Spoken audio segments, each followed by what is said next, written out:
We've just finished two different readings from Torah, one this morning and one this afternoon, both involving our first family, the family of Avraham and Sarah, the family of Yitzchak, Rivka, the whole Bereshit, the whole Genesis story. The rabbis choose this for really important reasons, but for me, the character really from Torah that's been informing this year for me, this summer, as we've been reading the book of Deuteronomy, and which we will pick up again after Yom Kippur, is the character of Moshe. Moshe, the most amazing character, but the rabbis don't refer to him in his capacity as prophet, as Navi. Instead, the rabbis refer to Moshe whenever they use the term of respect. They use the term Moshe Rabbeinu, Moshe our teacher. Because we as a people, we understand that teaching is an act of love. And when we look at our greatest leader, the paradigmatic Jewish leader, they call him Moshe Rabbeinu, Moshe our Rav, our rabbi, our teacher. And the reason Moshe has been the one really occupying most of my attention is because we are, of course, beginning the year in which we transition in our own leadership at KI. We're beginning the year where we celebrate the service of Rabbi Stephen Carr Rubin to our community. This whole year, we're going to find ways to honor his service, and we're going to find ways to celebrate him becoming our emeritus. For me, Rabbi Stephen Carr Rubin is in so many ways like the paradigmatic Jewish leader that we lift up, Moshe Rabbeinu. Moshe's life begins, as every hero story begins, with his life in danger. You all know the story, you know how it goes, but what you might not know is a midrash, a rabbinic story about that basket sitting in the water. You know the part of the story where Pharaoh's daughter is wandering by the water and sends forth her maidservant to bring the basket over to her. The midrash you may not know is that the rabbis purposefully misread the Torah, which they often do, in order to make a wonderful commentary. And they misread on purpose amma, the word amma. Because if you read the text literally, and she sent forth, meaning Pharaoh's daughter sent forth amma, her maidservant, to fetch the basket, because it was far out in the reeds. But the rabbis say, don't read amma, maidservant, read instead Amma, with a dagesh in the hay, meaning her arm. She sent out her arm. If it's far enough for a maidservant to have to wait out there to get it, how is it possible that Pharaoh's daughter could just reach out her arm and bring it in? And the rabbis say it wasn't possible. It was completely impossible. But she reached out anyway because she heard the boy crying. And in an act of compassion and in a need to respond, she reaches out, knowing she can't possibly reach that basket. And in that moment of compassion and being moved to empathy and action out of empathy, she opens up the possibility for a miracle. And God miraculously has her arm extend all the way to the basket, bringing in what is the other, what she's supposed to believe is the enemy, a stranger, someone beneath her, someone worth drowning in the river. And in that moment, we know the rest. She not only saves the life of Moshe, but makes possible the deliverance of a people from slavery to y'all. That one act, that is classic Stephen Carr Rubin. He is the man who knows better than anyone I know how to reach out, to reach across the divide that looks like other, that looks like stranger, that looks like enemy. Rabbi Rubin knows what it is to reach in empathy and compassion for another human being. He hears their cry of suffering, of loss, of loneliness, day after day, hour after hour in his study. He reaches across lines in order to bring people in order for them to become family. That moment of Pharaoh's daughter reaching out, that action of the Pharaoh's daughter, the sudden turning in her heart the day she found that exposed baby, this is the revolutionary spirit of Torah in the microcosm of a single human heart, writes Rabbi Jonathan Sacks, former chief rabbi of England. Reaching out to the other is a revolutionary act. Stephen Carr Rubin has helped us create a community that does that amazingly well. We had someone convert to Judaism last week. She's very pregnant. She said she came to KI and she knew just walking in the door, because she had found out she was pregnant, she knew walking in the door that this is what she wanted her baby raised in. Raised in this kind of warmth, this kind of welcome, this kind of support and compassion. That is what Stephen Carr Rubin and Cantor Frankel and our lay leaders and all of you have created at KI. That is what we are charged with continuing at KI. A place where the tent pegs are wide, where everyone is welcome, where we reach across to make the other part of our extended family. Moshe was brought into Pharaoh's palace and therefore raised as a prince of Egypt. He was raised in the most privileged position possible, in the most powerful empire in the ancient Near East, in Egypt. Moshe, we are told, goes out and sees one of Pharaoh's taskmasters beating a Hebrew slave. We don't know that Moshe knows that he's a Hebrew. The text doesn't tell us that. What we know is that Moshe identified with the Hebrew slave who was being victimized and brutalized and tortured by another human being.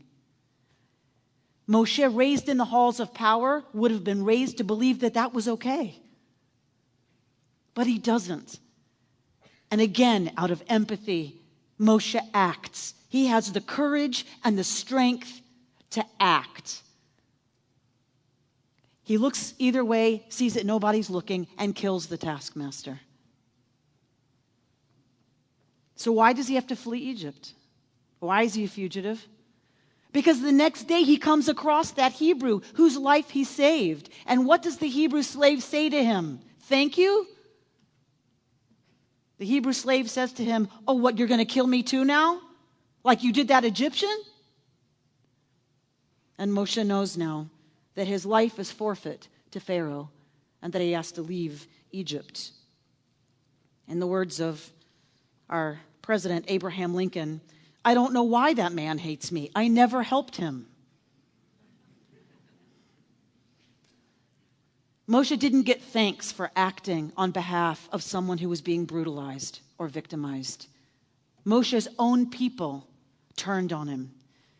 And that happens again and again and again to this beloved leader, is when he does what he feels called to do. He's criticized. Rabbi Stephen Carr Rubin has never flinched from doing what he feels is right, for speaking what he feels to be justice, for acting, for talking, for going out and doing things in the world, for writing, for calling for justice, for those he feels are marginalized, silenced, victimized, brutalized everywhere in this world. To do that takes incredible courage. We are not an easy people. We are not an easy people to lead. We are critics of our leaders. And while we understand that to be a sacred responsibility and on the whole a good thing, it's a very scary thing to truly stand up for what one believes to be ethically and morally correct when one knows that one's livelihood could be at stake. Friendships, reputation, could be at stake. Rabbi Stephen Carr Rubin has never flinched from doing what he felt was the right thing to do. This is a congregation that understands we must speak for those who are marginalized. We must speak for those who are silenced, oppressed, weak, who have only those of us in places of privilege, close to the centers of power in our world, who have only us to speak for them. In our KI community, let us rededicate ourselves as we celebrate Rabbi Stephen Carr Rubin and what he and Cantor Frankel and all of our lay leaders and all of you have built. Let us recommit ourselves to being vigorous for causes of justice. Moshe, in defending women at the well from shepherds who are harassing them, again, taking action for those who are vulnerable. Out of that encounter gets a wife, Tzipporah, and a father-in-law, Jethro, the high priest of Midian. And while tending his father-in-law's flock, he's now a shepherd, he comes across a bush in the desert that's burning. And the text tells us, Torah tells us, that Moshe sees that the bush is on fire, aval lo ukal, but it is not consumed. It's not diminishing even as the fire's going. How could that be? Most of us would not stop to try to figure it out.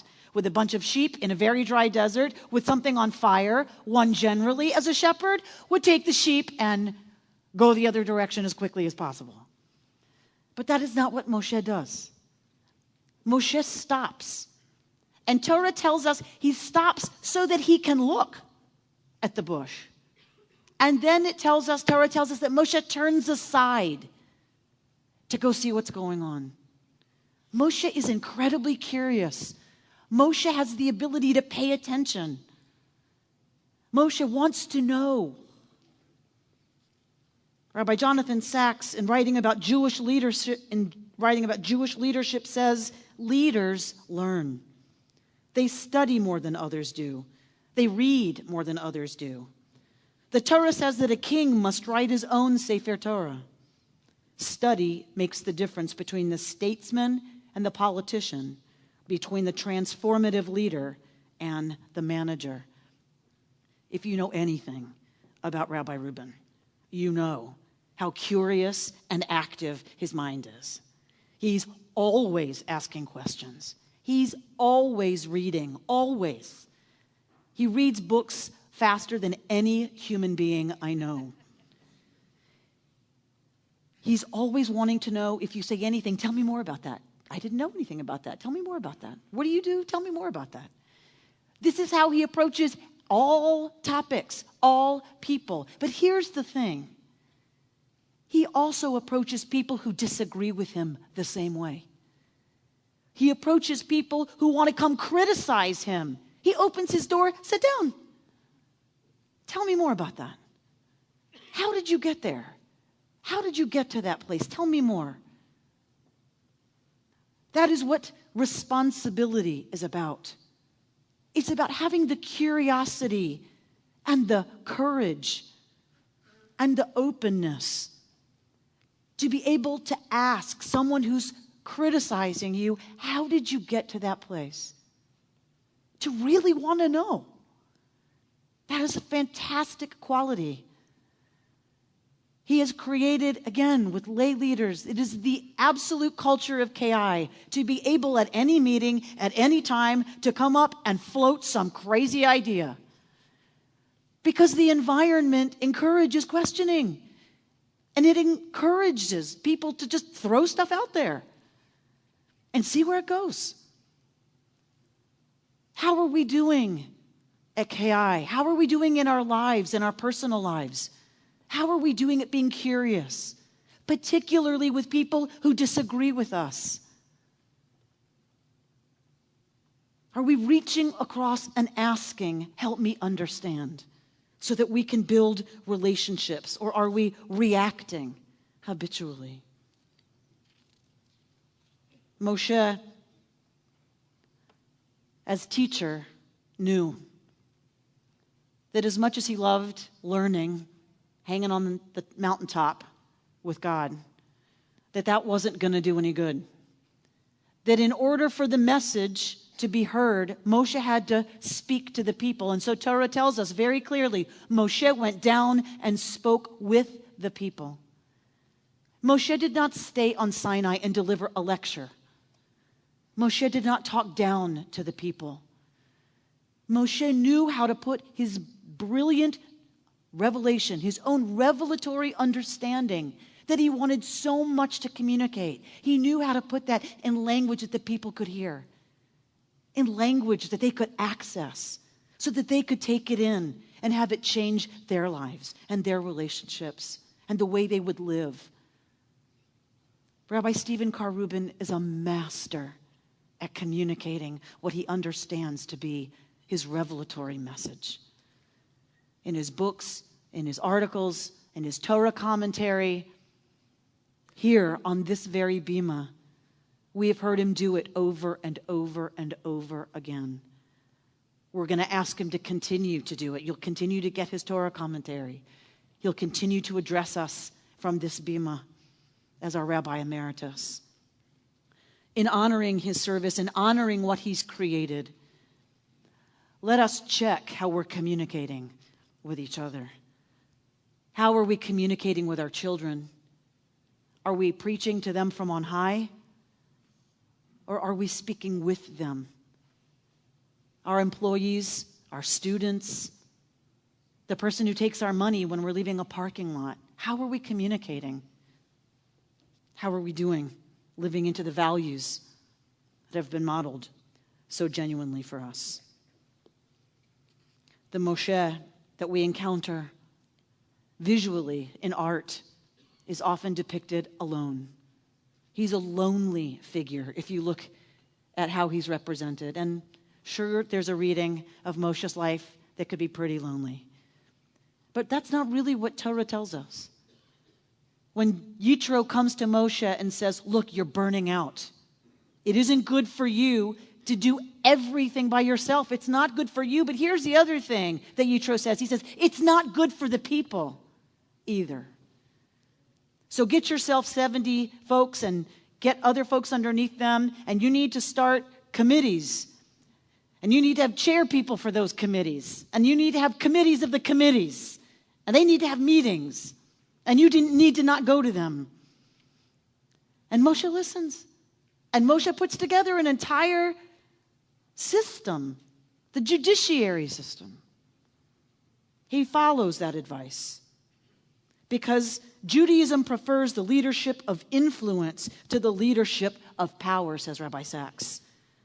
Prophets had influence, but no power at all. Kings had power. Power lifts the leader above the people. Influence lifts the people above their former selves. Influence respects people. Power controls people. In Rabbi Rubin, we have the supreme example of an influencer. Have you ever left his office telling him no? I've never left his office saying no. He's a powerful influencer. He's somebody who respects people.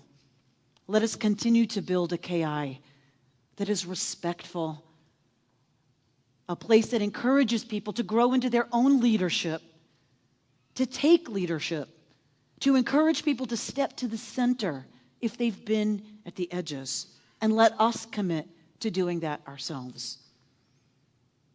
Moshe was also a teammate with his brother Aaron.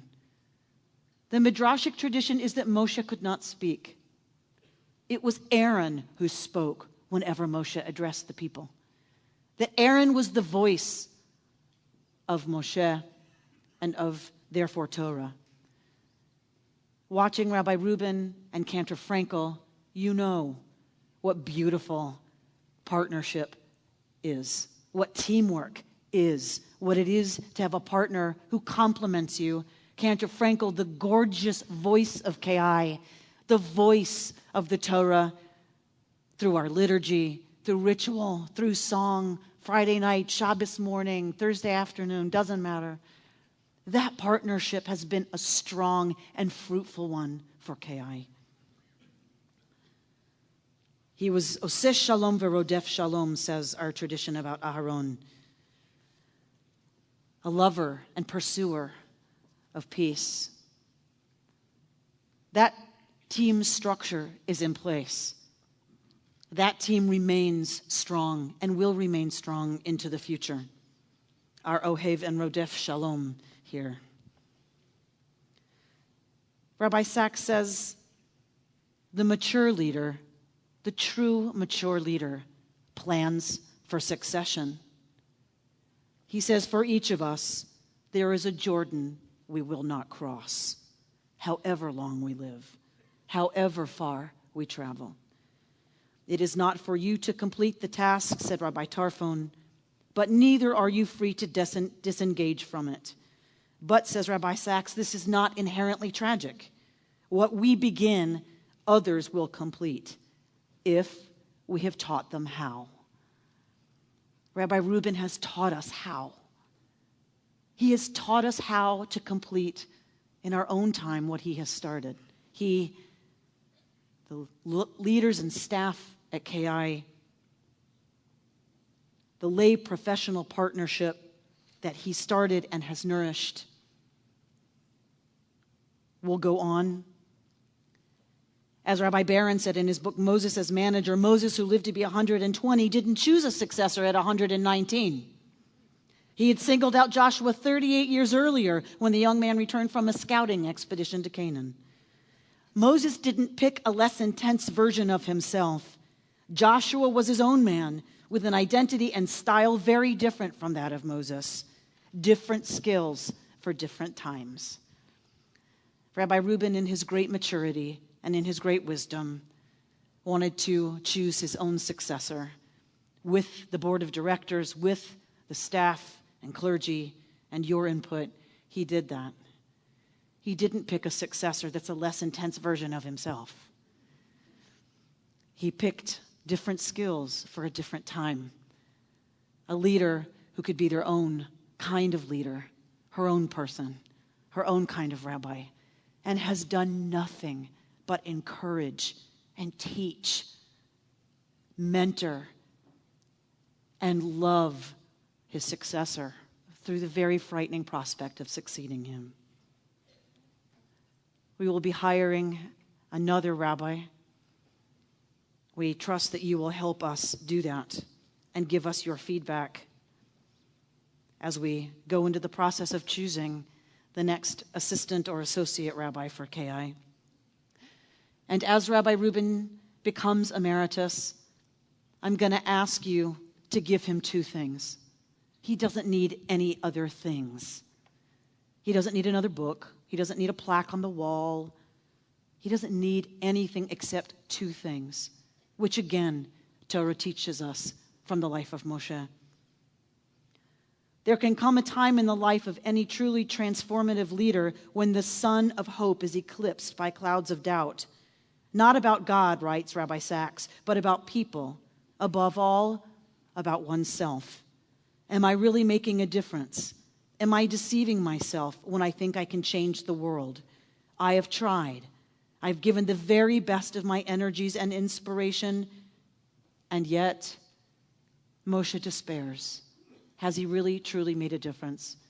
And so God says, take 70 elders from among the people, and I will put of your spirit onto them.